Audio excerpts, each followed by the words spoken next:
Wala pang eleksyon 2028 pero may patutsyada tungkol dyan si Vice President Sara Duterte na pinalaga ng Malacanang. Biniro naman ni megastar Sharon Cuneta si Pangulong Bongbong Marcos tungkol sa naging running mate noong 2022. May report si Ivan Mayrina. Happy to be here, sir. And sir, I have only one Vice President there. My date tonight. Mali your choice, no? Sorry. Okay, let's move on.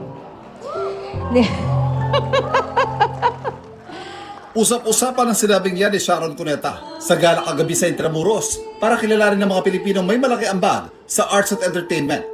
Kabilang sa langharana sa first couple, si megastar. May bahay ni Senador Kiko Pangilinan na tumakbong Vice President noong 2022 elections. Katunggali ang running mate ng Pangulo na si Vice President Sara Duterte.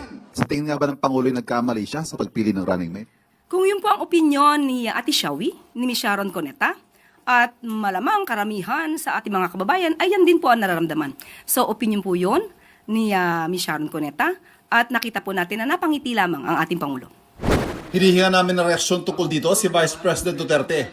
Nang tanungin si Duterte tungkol sa plano sa 2028, puna sa kalagayan ng bansa ang itinugo ng bise.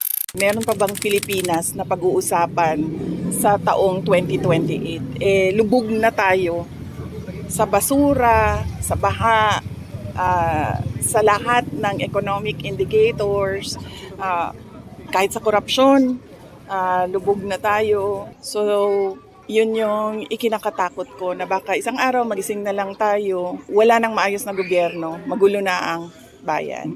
Pinalagan niya ng Malacanang. Ang Vice Presidente ay bulag. Di niya nakikita kung anong ginagawa ng Pangulo.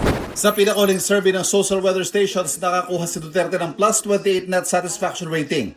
Paniwala ko, tinitingnan ng mga tao kung ano yung mga nagawa ng isang opisyal para sa bayan. At doon din sila nagbabase sa kanilang pag-assess o pagbigay ng rating para sa isang opisyal ng bayan. Pero ang Pangulo, negative 3 ang net satisfaction rating. Natanong ang palasyo sa rating ng bise. Kung ang susunod katanungan sa nagbumula ang rating na to, hinahanap din po namin.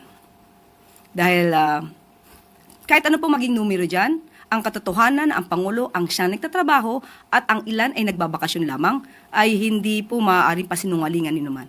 Dagdag de Castro. So sana po ang mga survey ratings na to ay hindi magsilbing paglilinlang sa katotohanan kung sino ba talaga ang nagtatrabaho at sino ang hindi.